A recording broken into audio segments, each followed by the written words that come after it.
Assalamualaikum warahmatullahi wabarakatuh. Anak-anakku yang saya cintai, saya bangga-banggakan. Semoga kalian semuanya sukses. Pada channel Ari Supratino Spindo Sang Juara kali ini akan disajikan 10 tokoh pahlawan nasional beserta jasa-jasa beliau. Semoga bisa bermanfaat untuk menambah ilmu pengetahuan kalian. Dengan tekad setinggi langit, untuk tanah ini aku rela berkorban. Di saat percaya diriku menyusut, di saat itulah semangatku semakin berkobar. Aku tak ingin melihat bangsaku kalah tersungkur oleh waktu. Aku tak ingin melihat bangsaku jatuh tenggelam ke dalam kehancuran. Bersatulah wahai penerus bangsa, bulatkan tekadmu dan tegarlah bagai batu karang. Keraskan segala usahamu serta keraskan pula suaramu, karena setiap usaha yang keras takkan mengkhianati.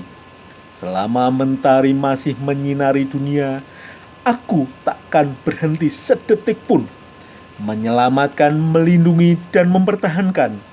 Walaupun hingga aku menyatu dengan tanah negeriku, harapanku akan selalu mengiringi untuk tanah negeri ini setiap hari.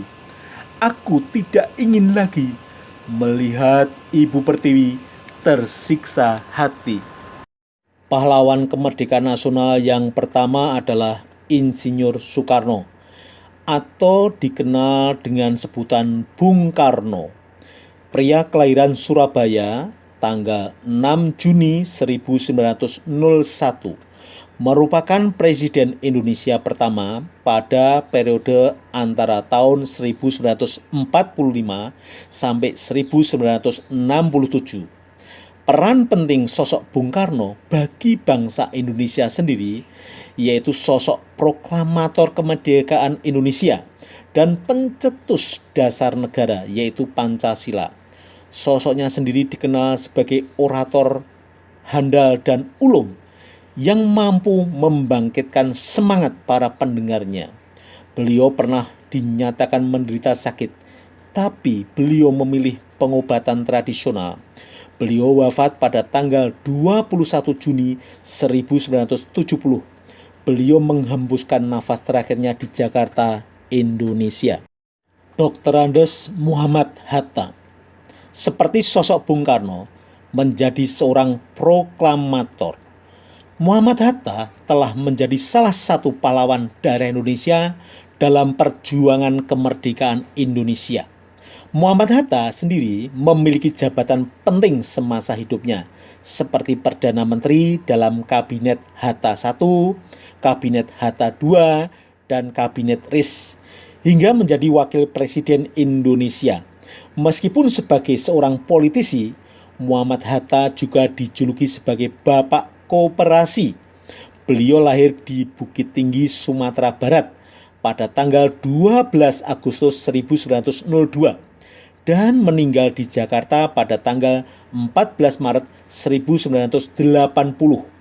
Gelar pahlawan nasional untuk Muhammad Hatta ditetapkan oleh Presiden Susilo Bambang Yudhoyono pada tanggal 7 November 2012. Gelar tersebut turut diberikan kepada mendiang Bapak Insinyur Soekarno. Di Indonesia punya sosok panglima tentara layaknya panglima tempur dalam film Dilan 1990. Sosok tersebut ialah Jenderal Sudirman, pria kelahiran Bodas Karangjati. Pada tanggal 24 Januari 1916, beliau diangkat sebagai Panglima Besar dan menjadi Jenderal pertama dan termuda di Indonesia pada tanggal 18 Desember 1948. Banyak kegiatan militer yang beliau lakukan hingga menjadi sosok yang dihormati di Indonesia. Meskipun terkena penyakit tuberkulosis paru-paru, beliau pantang menyerah dan gigih dalam menjaga keamanan Indonesia. Karena penyakitnya tersebut, beliau wafat pada usia 34 tahun pada tanggal 29 Januari 1950 di Magelang, Jawa Tengah. Pangeran Diponegoro. Bendoro Pangeran Haryo Diponegoro atau lebih dikenal dengan Diponegoro lahir di Ngayogyakarta, Hadiningrat pada tanggal 11 November 1785. Putra sulung dari Sultan Hamengkubuwono III ini dikenal karena menjadi pimpinan perang Diponegoro dalam kurun waktu tahun 1825 sampai 1830. Perang Diponegoro tercatat sebagai perang dengan korban paling banyak jumlahnya selama sejarah Indonesia. Penghargaan atas jasa Diponegoro melalui pemakaian nama sebagai salah satu universitas negeri di Semarang, yaitu Universitas Diponegoro atau UNDIP. Pangeran Diponegoro wafat pada tanggal 8 Januari 1855 di Makassar, Sulawesi Selatan. Pada masa pemerintahan Presiden Soekarno, pernah menyelenggarakan haul nasional memperingati 100 tahun wafatnya Pangeran Diponegoro, tanggal 8 Januari 1955. Sedangkan pengakuan sebagai pahlawan nasional diperoleh Pangeran Diponegoro pada tanggal 6 November 1973. Tuanku Imam Bonjol. Nama asli Tuanku Imam Bonjol adalah Muhammad Shahab. Lahir di Bonjol pada tanggal 1 Januari 1772. Ia merupakan seorang ulama dan pemimpin masyarakat setempat. Imam Bonjol berjuang melawan penjajah dalam Perang Padri di Sumatera Barat. Awalnya peperangan tersebut akibat pertentangan terkait masalah agama, sebelum berubah menjadi peperangan melawan para penjajah.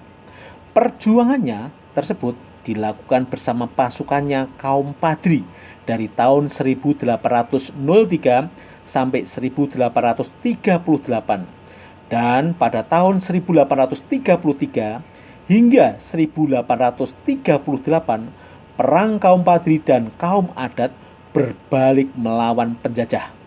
Beliau meninggal pada saat pengasingan di Lota, Pineleng, Minahasa, Sulawesi Utara pada tanggal 6 November 1864.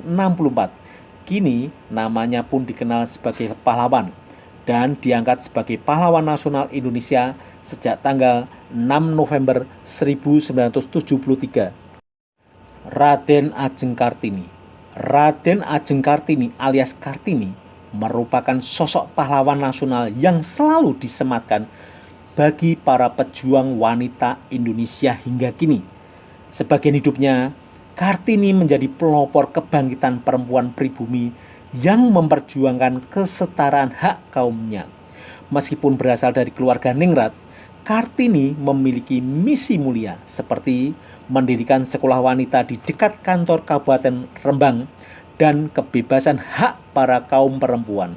Berkat misi mulianya, sekolah Kartini berhasil didirikan di beberapa kota besar Indonesia, salah satunya di Semarang.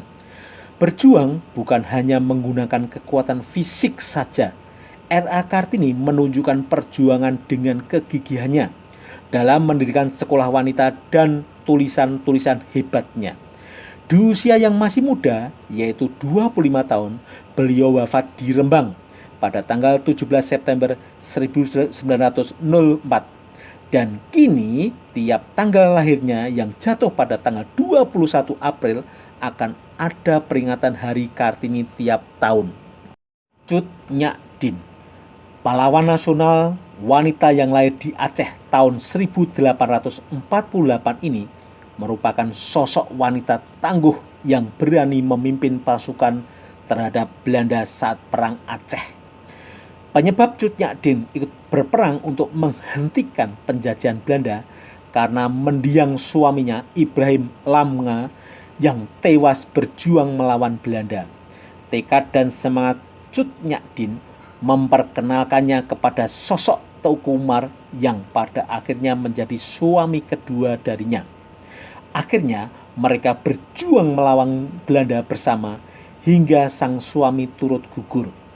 Ia akhirnya ditangkap dan diasingkan hingga meninggal di Sumedang, Jawa Barat pada tanggal 6 November 1908 dan dimakamkan di Gunung Puyuh, Sumedang, Jawa Barat. Dewi Sartika. Sosok wanita dengan pemikiran cemerlang lainnya ialah Dewi Sartika. Lahir dari keluarga priayi Sunda pada tanggal 4 Desember 1884.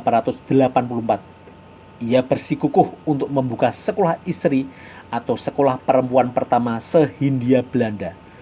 Semangat Dewi Sartika dibuktikan dengan para perempuan lulusan sekolahnya yang memiliki kesamaan dalam kemampuan perempuan dengan laki-laki. Berkat jasanya dalam bidang pendidikan, Dewi Sartika mendapatkan bintang jasa oleh pemerintah Hindia Belanda. Dan pada tanggal 1 Desember 1966, ia diakui sebagai pahlawan nasional. Beliau meninggal pada tanggal 11 September 1947 saat masa Perang Kemerdekaan. Martha Christina Tiahau. Pahlawan nasional wanita berikutnya ialah Martha Christina Tiahau yang lahir di Maluku pada tanggal 4 Januari 1800. Ia dikenal sebagai wanita gagah berani yang turut mengangkat senjata untuk melawan penjajah Belanda. Martha bersama dengan ayahnya membuat kubu pertahanan dalam pertempuran di desa Au Ulat Jasirah Tenggara Pulau Saparua. Sayangnya sang ayah Paulus Tiahau divonis hukuman mati gantung, sedangkan Martha diasingkan ke Pulau Jawa dan wafat pada tanggal 2 Januari 1818 saat dirinya belum genap berusia 18 tahun. Nyi Ageng Serang. Nyi Ageng Serang merupakan putri Pangeran Natapraja, salah satu panglima perang pasukan Pangeran Mangkubumi. Nama asli beliau ialah Raden Ajeng Kustiah Wulaningsih. Lahir pada tahun 1752 di Serang, Purwodadi, Jawa Tengah. Beliau ikut memimpin pasukan untuk menahan serbuan pasukan Belanda terhadap daerah Serang. Nyi Ageng Serang sempat bergabung dengan pasukan Pangeran Diponegoro untuk melawan Belanda. Dengan pasukan Nataprajan, ia bertempur di daerah Serang, Purwodadi, Kudus, Demak, Juwana, Semarang, dan Rembang. Karena usahanya itu, ia diangkat menjadi penasihat pasukan Diponegoro. Meski usianya sudah bertambah tua, ia tetap memimpin pasukannya hingga ia wafat di Yogyakarta pada tahun 1838 karena jatuh sakit. Demikianlah anak-anakku yang saya cintai, saya bangga-banggakan materi kita kali ini tentang beberapa tokoh pahlawan nasional yang telah berjasa terhadap bangsa dan negara Indonesia. Semoga bisa menjadi teladan bagi kita semua. Jas merah, jangan melupakan sejarah. Bangsa yang kuat adalah bangsa yang generasi penerusnya selalu mengingat dan mendoakan para pahlawan yang telah berjuang mempertahankan kemerdekaan Indonesia. Sekian, terima kasih. Jangan lupa selalu hormati kedua orang tua kalian, karena beliau-beliau adalah pahlawan kalian juga. Demikian, terima kasih. Wassalamualaikum warahmatullahi wabarakatuh. Sepindo sang juara.